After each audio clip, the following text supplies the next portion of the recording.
Lieutenant Governor-elect Kathy Hochul, State Police Superintendent Joseph D'Amico, a number of state commissioners, etc. We have basically good news and a question mark today. The good news is, as you can see, the snow removal has gone exceptionally well in the entire affected areas. Again, kudos to all of those who did an extraordinary job, starting with the county and the city and the public employees who really did a masterful job. When you look at the roads today, it's almost hard to imagine that just a couple of days ago we were looking at 7 feet of snow in many areas. The rain and warming are now the issue for us. The rain has not come down as fast or as hard as we had predicted. The warming trend could be problematic if it continues. Obviously, the fear is 7 feet of snow melts quickly. That's a lot of runoff. That's a lot of water going into the creeks and potential flooding. We also have a fear of heavy snow on rooftops. Rooftop with a lot of snow, the snow then gets wet, that increases the weight, possible building collapses. But so far, so good, as they say. We don't know what the weather holds for us through the rest of today and tomorrow, but so far, so good. One caution for residents: if you are in a building and you hear creaks or you hear groans, please contact the authorities immediately and get out of the building. If there's a structural issue, if there's going to be a roof collapse, that happens.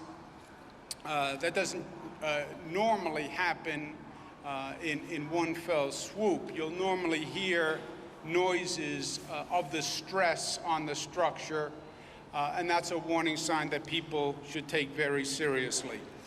We are going to continue to monitor the creeks as we're doing now. We're going to continue to monitor possible flooding, buildings for structural integrity. But as of this moment, the situation is not as problematic as it could have been. But again, a question mark until we know fully what Mother Nature holds for us, and that'll be throughout the rest of today and tomorrow. We'll soon turn to the aftermath, and if there was a beginning, a middle, and an end to this situation that has seemingly gone on forever, the aftermath is going to be dealing with the financial ramifications of the flood and the damage. From a local town perspective, many of them spent their entire budget on snow removal in the past week, and the winter hasn't even really started. The county has expended millions of dollars. The city has expended millions of dollars. Same for the state.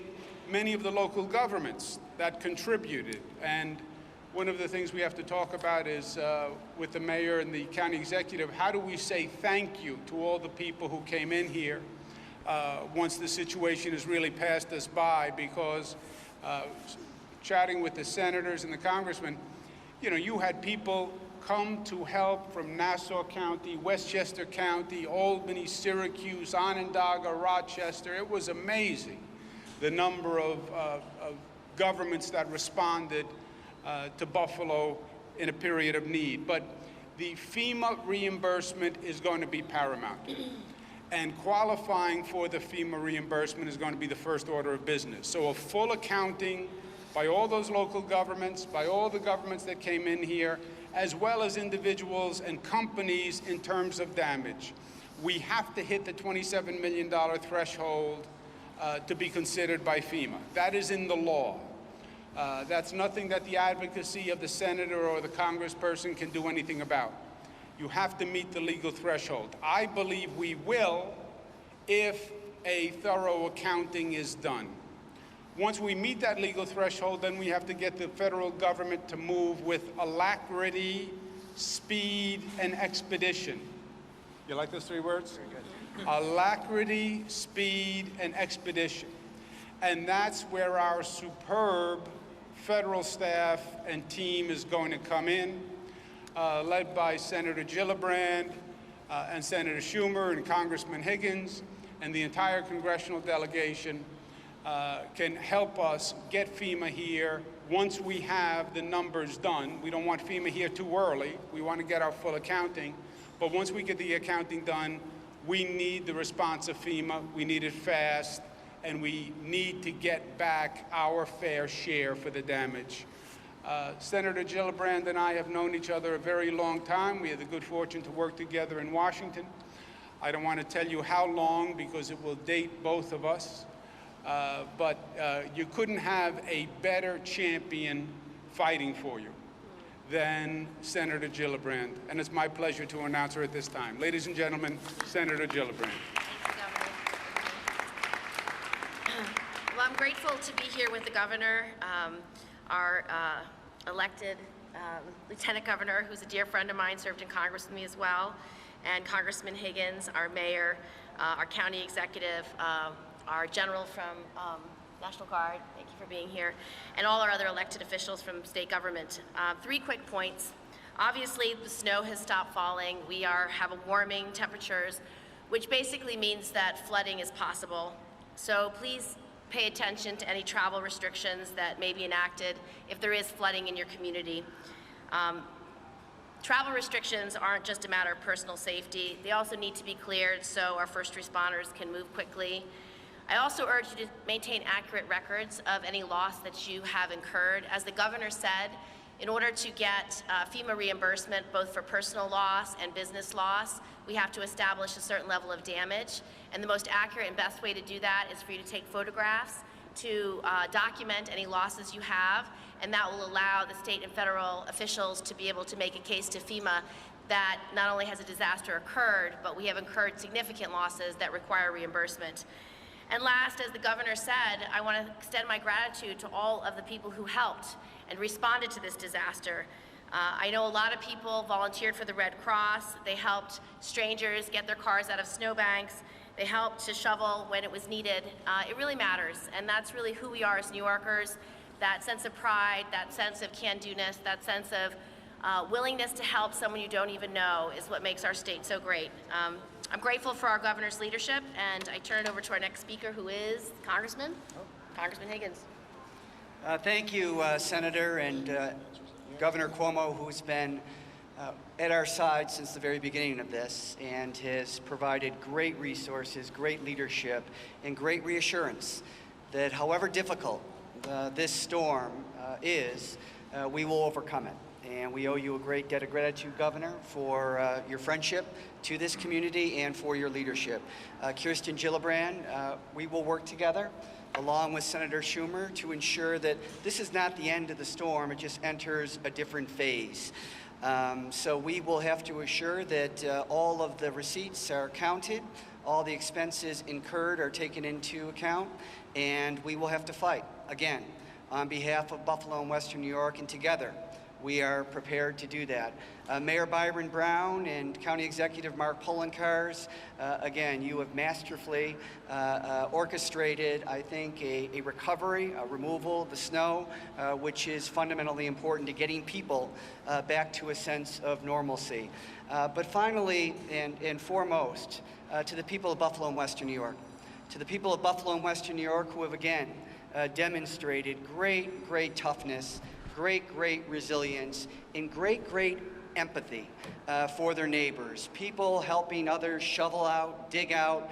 We are in the neighborhoods, Tim Kennedy and I, over the last couple of days, and people just helping one another out. And it's a great demonstration of the character of the people of Buffalo and Western New York. So while some people say that the weather puts us in a negative light, the people within the context of the weather that we have to deal with, bring us to a higher place. So thank you very much. Well said. County Executive Mark Poloncarz. Thank you, Governor. Once again, thank you for all the tremendous support you've had. Brought in thousands of individuals and thousands of pieces of assets to help make this cleanup go as fast as it did. As you know, the last state of emergency and driving ban was lifted in the city of Lackawanna yesterday, and there were there were many, many pieces of DOT equipment out there. So thank you very much. Senator, thank you for your concern in helping us get through this, what could be a financial disaster for some of these communities. I know the county is in a pretty good shape financially, so I like the position we're in, but talking to some of the supervisors, village mayors, and others, they were worried about their financial positions, so any assistance that the federal government can bring from FEMA will be greatly appreciated. I was on the ground in West Seneca, Lexington Green, and parts of the Cazenovia Creek and Buffalo Creek, checking it out this morning, and I really like where we are. The creek is moving very well. The sandbags that were put down and deployed by the National Guard with General Murphy in the back and his troops last night I don't even think are going to be needed, because it doesn't look like the creek is going to rise to a level where water will enter the neighborhood, and that's a wonderful sign after the floods that we had there in January as well as in March. So we're keeping an eye on it. We certainly have a wind warning that is in effect. There is possibilities of 60-mile-an-hour winds gust tonight, and we're worried about the condition of trees. With a waterlogged ground, wouldn't be surprising if trees blow over or branches topple down, which of course can take down power lines.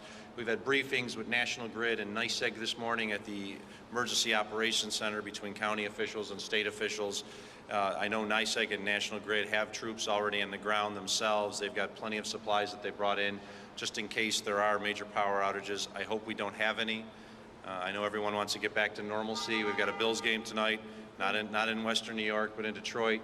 I want to get back to normalcy. I've got a hockey practice with my Caz Chiefs Bantam hockey team at Cazenovia at 7 o'clock tonight, and I want to see all those guys on the ice because I know most of them don't have class tonight, as well as Abigail Tisco, the only girl on our team.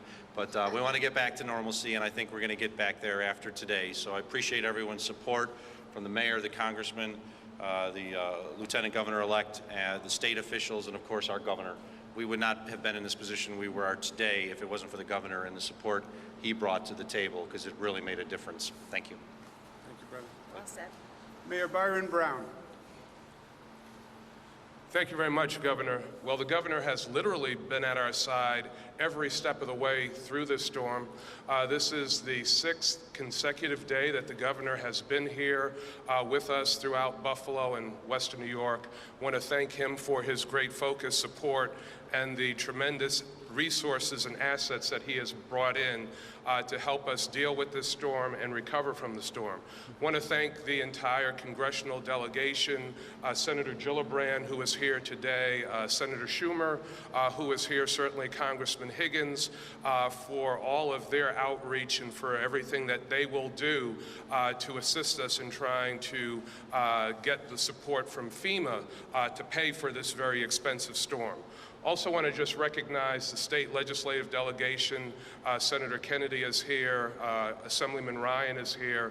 They have been very helpful, very supportive, and our Lieutenant Governor, Kathy Hochul, who has been throughout the communities as well. Like the governor and county executive said, we feel very good about where we are with flooding. We have been out assessing flooding potential in the city of Buffalo. Right now, Cazenovia Creek is moving well.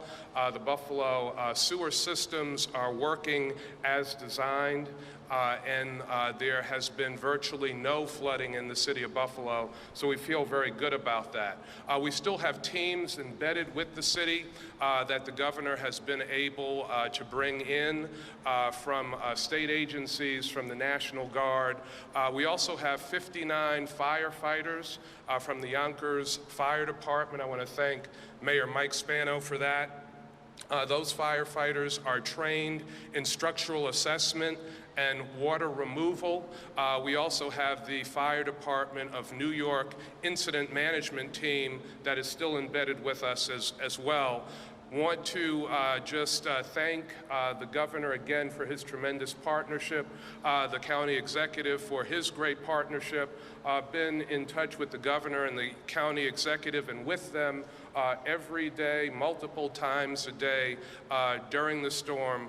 But ultimately, we could not have gotten to this point of recovery where we are without all of the workers, not only locally, but from across the state, and the people of Buffalo and Western New York who have been so cooperative, neighbors looking out for neighbors, and really demonstrating why this is known as the city of good neighbors. Thank you, Governor. Are we done? Well said, Mayor. Senator Tim Kennedy. First of all, I want to thank the governor for his extraordinary leadership and commitment to our community. 6 days in a row that he's been here in Western New York, on the ground, working with leaders throughout Western New York to make sure that the proper resources are going into the areas that need it the most. I want to thank, especially today, Senator Gillibrand, who has continued to put a focus on our community and now is going to take this plight that we have from a financial recovery to Washington with our colleagues, Congressman Higgins, Senator Schumer. We, from a state perspective, have a full commitment to ensuring that we get the proper resources that we deserve after this catastrophic event. It's great to see our leader here, Kathy Hochul, Lieutenant Governor-elect. I cannot say enough about Mayor Byron Brown and County Executive Polenkars, who have really demonstrated their leadership in the coordinated effort. I was stranded in my own home with my wife and 3 children for 4 days. We were the epicenter of the storm in South Buffalo. My district, Lackawanna, South Buffalo, into Cheektowaga, was the bullseye on the target of this storm, along with the areas in the South towns. So I saw firsthand our neighbors pulling together, first responders pulling together, first responders fighting through 5-6 feet of snow to carry individuals down Abbott Road on a gurney to Mercy Hospital, where the heroic efforts of the nurses and doctors and medical personnel were really saving lives. I can't say enough about our community pulling together, and when you see a catastrophic event like this of historic proportions, it brings out the best in Buffalo, Western New York, and it did just that. And with the collection of leaders here today, that have this continued demonstration of leadership, focusing on Western New York and ensuring we get our deserved share from Washington and from Albany, I believe that will continue the momentum as we dig out. Thank you. Well said. Assemblyman Sean Ryan. Thank you, Governor. Well, I'll join the chorus of thank yous to the governor, to the mayor of the city of Buffalo, to the county executive.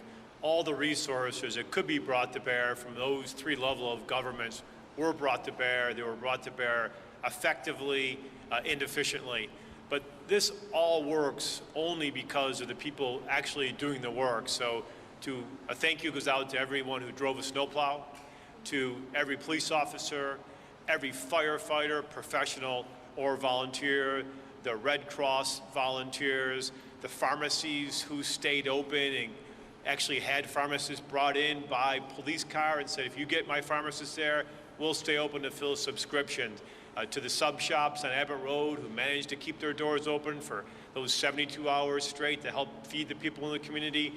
Well done for everyone. And finally, to the common citizen who made sure that their elderly neighbor or their elderly relative was taken care of and was not in need. So we're almost through this. The last page is coming quickly, but once again, my thanks to everyone, every level of leadership from the federal to the state down to the local, who all joined together to help us in our time of need. Thank you. Thank you. Thank you. Thank you, Sean. Thank you all very much. As the mayor and the county executive both pointed out, this is not over yet. There's a high wind warning, winds of possibly 65 miles an hour. The soil is wet. We could have trees down. If trees fall, power wires are down. We could have power issues, and we're still watching the creek. So it's not over yet, and we'll keep our eye on the ball all throughout the day. Some of the DOT crews, Department of Transportation crews, will be packing up and will be moving on because guess what? We got news this morning that there's going to be a heavy snowstorm in the Hudson Valley. So for all those crews who are totally exhausted, they're going to be getting in their trucks now and deploying in the Hudson Valley. Welcome to Mother Nature's new reality. We have time for a couple of questions, and then the senator, myself, and the county executive and the mayor, as well as the other officials, are going to be deploying. Governor Cuomo, in the wake of some backlash from some meteorologists, do you feel at all that you may put your foot in your mouth when you criticize the National Weather Service and their forecast? The weather forecast, to the extent any weather forecaster felt that they were criticized, that was not the intention. The state's weather system that we are putting in has nothing to do with this storm. We announced this back in January. And what we said back in January was we want more and precise information as soon as possible. Because with this frequency of extreme weather, not only is time money, but time can be the difference between life and death. And we want more information faster, and the way to do that is to have our own state system. So we announced that in January. It is underway. We're going to be previewing it actually in the next few weeks. How will it give you more and faster and better Because it has information? more, they have more receptors, more sensors that will detect weather patterns and changes in weather patterns. They will have sensors that can tell you the height of the creek and the speed of the water in the creek. If you know that a creek is rising and you know how fast it's rising and how fast the water is moving, you know that there's going to be a flood in the valley. And you know when there's going to be a flood in the valley. And having that information can literally be the difference between life and death.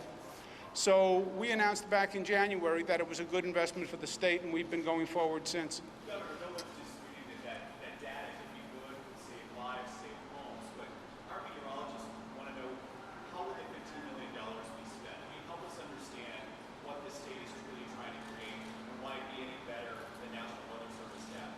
Well, we will have more sensors than what the National Weather Service has in this state. In this state. We're only talking about in this state. Obviously, they have a nationwide network, but we will have a more sophisticated network in this state.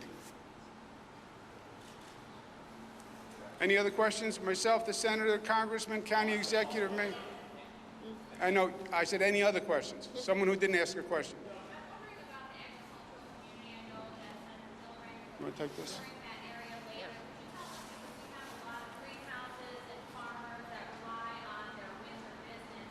Right.